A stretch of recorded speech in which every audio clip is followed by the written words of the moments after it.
يا دودو؟ السوق. رايحين السوق؟ السوق. طب هنجيب ايه؟ السوق. ايوه هنجيب ايه يعني؟ السوق. رايحين السوق؟ السوق. طب هنجيب ايه؟ السوق. ايوه هنجيب ايه من السوق؟ السوق. هنجيب عيش؟ نجيب عيش فينو؟ وهنجيب ايه تاني؟ ونجيب بيض؟ هنجيب عيش ونجيب بيض؟ اجيب لك بسكوت؟ طيب ماشي. نجيب حليب طيب؟ اعمل لك رز حليب؟ انت بتحب الرز حليب يا دودو؟ بتحب الرز حليب ولا لا؟ انت بتحب سليم؟ هتروح الحضانه بكره؟ انت شاطر. ايوه انت شاطر. انت بتحب ميسي السمر؟ انت بتحب ميسي السمر يا دودو؟ قول لهم حطوا لايك. قول لهم حطوا لايك. حطوا لايك. انت معاك فلوس؟ وريها لهم. قول لهم بص انا معايا فلوس. وريها لهم. قول لهم انا معايا فلوس.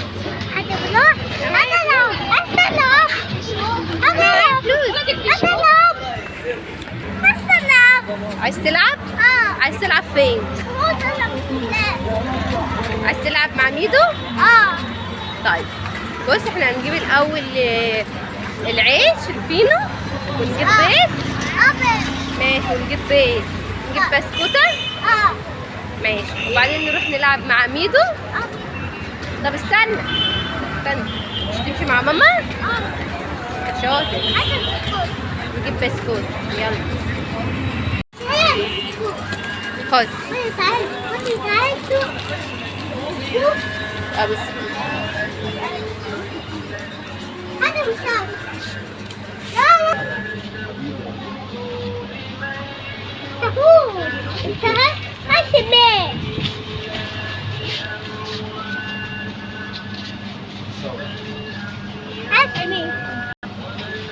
خدنا بيض. نجيب عيش من هنا. ايه لا ليه؟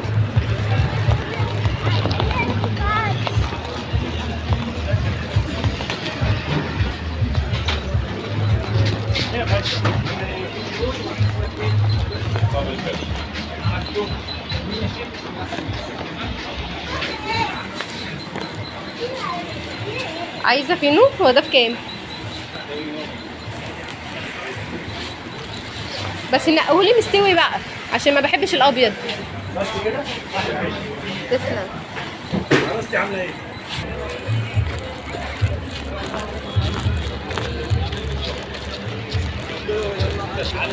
خد يا دودو. خد. انت بتاكل بسكوتة؟ حلوة؟ جميلة. انت شاطر. احنا كده خلصنا بقى مروحين. اصلا الحاجات دي ان هو انا باركول يا جماعه. انا بقيت اعمل لانش بوكس لمهند. مهند طبعا ما كانش بياكل اي اكل وما كانش بياكل سندوتشات وكده. الحمد لله مؤخرا اتفقنا احنا والحضانه ان احنا هنعمل له نظام غذائي وان شاء الله يعني يلتزم بيه ونمشي عليه يعني. كنت بجيب له بقى سندوتشات كل يوم بقى حاجه معينه، مره بيض مره جبنه مره لانشون مره مربى وهكذا يعني.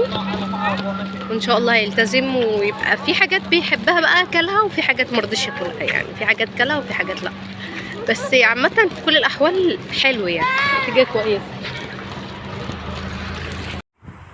خلاص كده انا جبت الحاجات اللي انا كنت عاوزه اجيبها من الشارع والحاجات بتاعت مهند. وبعدين طلعت البيت طول الطريق بقى مهند ماما عاوز كيكه ماما عاوز كيكه. فقلت بقى اغير. المره اللي فاتت عملت كيكه، المره دي اعمل له صينيه بسبوسه بيحبها جدا وبتعجبه، وكمان لما بيحط عليها صوص شوكولاته او اي حاجه اضافه فبيحبها جدا الصراحه. المهم المره دي هنعمل بسبوسه بحبه اضافات غير الطريقه اللي ورا يعني. هنحاول ان احنا نغير. المره اللي فاتت عملنا بالطريقه بتاعه الكيس المكتوب عليه من ورا بالظبط. المره دي هنعمل حبه اختلافات كده، هنخلي شكل البسبوسه وطعمها احلى بكتير. اول حاجه كده فضيت محتويات الكيس، حطيتها بقى في بوله زي ما انتوا عارفين، وحطيت عليها جوز الهند، يعني كده كوبايه صغيره كده جوز الهند ضفتها عليها. كمان ضفت عليها بقى البيكنج باودر، حطيت عليها برضو معلقه صغيره كده او معلقتين صغيره بيكنج باودر. وبعدين كمان هقلبها كده وهتاكد ان كل الحاجات اتدمجت مع بعضها، وكده المكونات الجافة عندي انا كده جمعتها في بولة واحدة. وبعد كده هنشوف بقى الاضافات التانية. هنحط بقى عليها كوباية الزبادي زي ما احنا عارفين كده، هي برضو مكتوب عليها على الكيس اضافة كوباية زبادي. احنا هنضيف بقى زيادة من عندنا كوباية لبن. هنحط كده كوباية لبن على كوباية الزبادي بحيث ان هي تكون بصوا يعني هتشوفوا القوام بتاعها تكون كده سايبه وطريه يعني تحسوا ان هي عامله زي الكريمه، تحسوا ان هي عامله زي الكريمه. المهم انا جبت الصينيه بتاعتي كده وهحط عليها حبه سمنه وهدهنها كويس جدا. كمان انا السمنه عندي كنت مطلعاها من التلاجة فكانت مجمده، فحبيت ان انا اسيحها طبعا في البوتاجاز لان ما كانت ماسكه قوي، فقلت بقى خلاص هحطها كده اسيحها شويه على النار علشان اعرف ان انا افردها واعرف ان انا اصلا اعجنها مع البسبوسه. هنا بقى جبت الصينيه دي الجديده بتاعتي اللي انا جايباها مقاس 24، جايباها من رنين. عايزه اقول لكم حلوه جدا وخامتها حلوه جدا، هي تروفال الزنوكي اكيد انتوا عارفينها. هنا خلاص انا كده دهنت الصينيه بتاعتي، هسيبها بقى. عايزه اقول لكم انا شغلت الفرن على درجه حراره 200 قبل ما اشتغل خالص، لان هي اصلا مش هتاخد معاكي 5 دقايق في التحضير، فانتي بتشغلي الفرن قبل ما بتجهزي خالص. هنا بقى ضفت بقى الزبادي، وبعدين هضيف السمنه، وهضيف برضو اللبن. هضيف اللبن تقريبا كوبايه لبن، وهنا نص كوبايه سمنه وكوبايه الزبادي.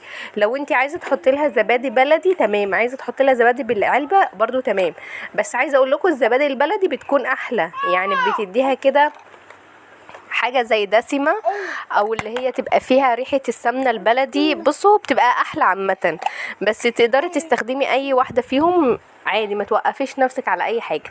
هنا خلاص انا ضفت كده الزبادي وبعدين ضفت السمنه، وهضيف اللبن كده بالتدريج يعني، وعلى حسب ما هشوف القوام بتاعها هل هي محتاجه تاني او لا. بصوا انا بحاول ان انا اقلبها كده بحيث ان كل السمنه تدخل في كل البسبوسه وكل المكونات تتخلط مع بعضها وتتجانس مع بعضها. هنا بقى هضيف بقى اللبن. بصوا انا عارفه المقدار اللي انا عايزه او القوام اللي انا عايزاه، فانا هحط كده بالتدريج وهشوف هل كده كويس ولا ازود وهكذا. انت برضو تقدري تحطي، بس انا تقريبا حطيت كوبايه او كوبايه الا حاجه بسيطه، يعني تقريبا كده انا حطيت كوبايه او كوبايه الا حاجه بسيطه، وحطيت كوبايه زبادي صغيره، ما حطيتش كوبايه زبادي كبيره، لا كوبايه زبادي صغيره. برضو انت على حسب برضو ما هتلاقي ان القوام بتاعها خلاص كده تمام، تقدري ان انت تفرديها في الصينيه بكل سهوله كده. خلاص هي يعتبر خلصت. الشربات بتاعها عايزه اقول لكم ان احنا عملناه المره اللي فاتت، كوبايتين سكر على كوبايه ونص ميه وعصره ليمونه وباكيت فانيليا، وهتقلبيهم على النار. ولازم يكون حاجه سخنه وحاجه بارده، يعني لازم يكون الشربات سخن ولا الشربات بارد والبسبوسه هي اللي سخنه. يعني انا عملت الشربات قبل ما احضر البسبوسه وسبته ان هو يبرد، وبعدين عملت البسبوسه بحيث ان انا اطلع البسبوسه بقى من الفرن تكون سخنه، واحط عليها الشربات وهو بارد. تحسي كده هتشمي ريحه اصلا جميله جدا، وتحسي كده بطشه، علشان طبعا حاجه بارده وحاجه سخنه، فالموضوع حلو قوي. بصوا عايزه اقول لكم الريحه من جوز الهند والريحه بتاعت السمنه والريحه بتاعت اللبن، عايزه اقول لكم الريحه بجد بتاعتها تحفه. هتاخد تقريبا في الفرن حوالي نص ساعه مش اكتر من كده. بصوا عايزه اقول لكم القوام بتاعها طري قوي وجوسي غير المره اللي فاتت. هنا خلاص انا دخلتها الفرن، وهنا بقى بعد ما خرجتها عايزه اقول لكم بجد الريحه كانت روعه، الريحه بتاعتها حلوه جدا، وجوز الهند مديها ريحه حلوه قوي. كمان الفانيليا بجد كان طعمها تحفه. عايزه اقول لكم محدش ياخد باله ان انا بحب ان انا اسويها سنه زياده انا بحب يكون لونها غامق، يعني انا بحبها كده. انت تقدري يعني تطلعيها قبل كده شويه، بس انا بحب يكون لونها غامق، بحب ان هي تكون كده غامقه شويه. انا بحب عامه الحاجه تكون سوا زياده، اي حاجه معجنات، عيش فينو، مخبوزات، اي حاجه، كيكه، اي حاجه بحبها تكون سوا زياده شويه. تقدري تخرجيها طبعا قبل كده. عايزه اقول لكم الفيديو بتاع النهارده جميل جدا وطلب مني كتير، يا رب يكون عجبكم. لو وصلتوا معايا في الفيديو لحد هنا ما تبخلوش عليا باللايك الجميل والاشتراك في القناه عشان يوصل لكم كل جديد. وبجد شكرا جدا من قلبي على الكومنتات الجميله اللي انتوا بتكتبها لي. ان شاء الله اشوفكم فيديو جاي، ومع السلامه.